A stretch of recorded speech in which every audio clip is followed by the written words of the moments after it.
Баршаға сәлем, достар, қалдарың қалай? Әр күніміз тек сәттілікке толы болсын. Достар, менің каналыма қош келдіңіздер.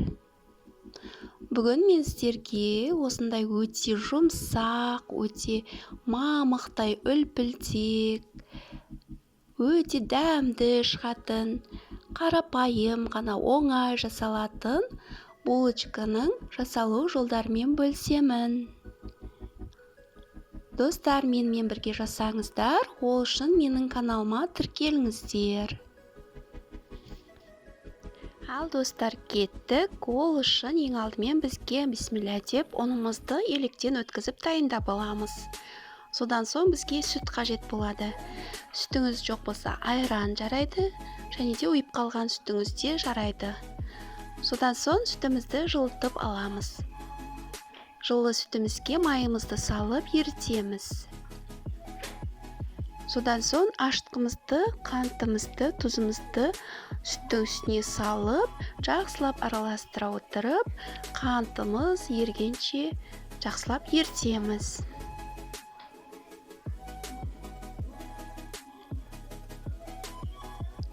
Содан соң бізге 2 жұмыртқа керек болады. Бір жұмыртқаның сарысын булочканың бетіне жаққанға алып қаламыз.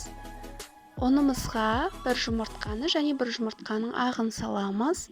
Содан соң дайындап қойған қоспамызды құйып қамыр илейміз.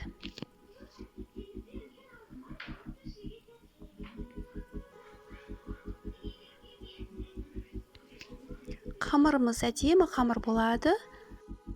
Жұмсақ қамыр болады.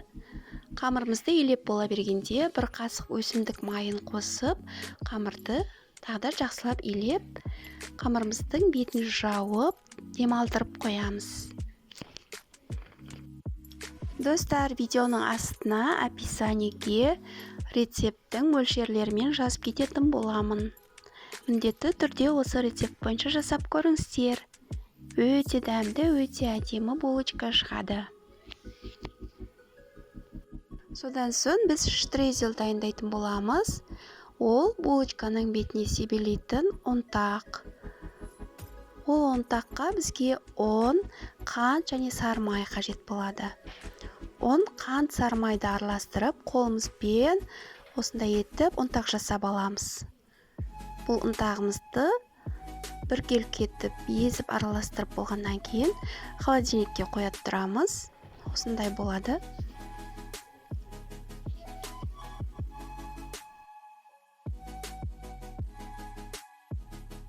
Дайын болған қамырымызды алып, кішкене бөлшектерге бөліп аламыз. Бірдей етіп бөлуге тырысамыз.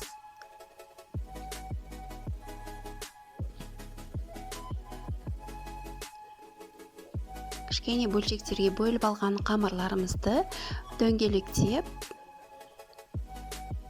противеньге дөңгелектеп қойып шығамыз.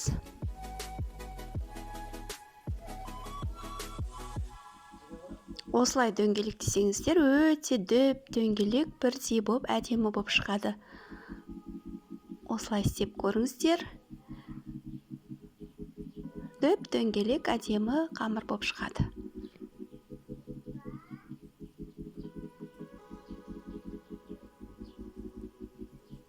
Қамырларымыздың бәрін осылай доңғалақтап, дөңгелектеп, ыдысымызға салып, бетін жауып, тағы да жарты сағатқа қойып қоямыз.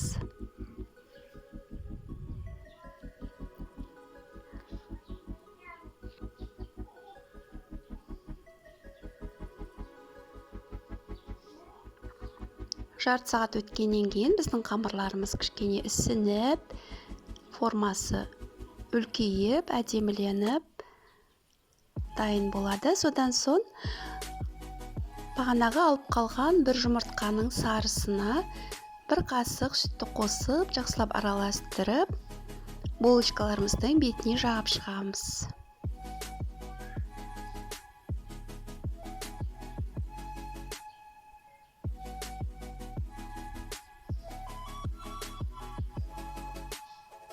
Бетіне жағып болғаннан кейін штрезелімізді бетіне сеуіп шығамыз.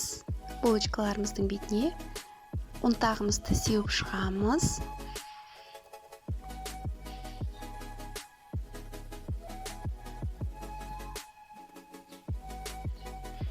Содан соң духовкамызды қыздырып, қызып тұрған духовкада 15-20 минутта пісіріп аламыз.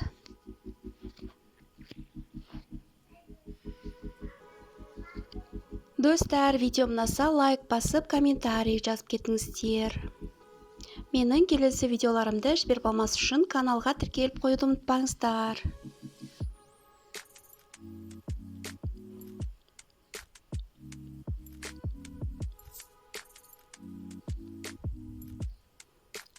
Міне біздің булочкамыз пісті.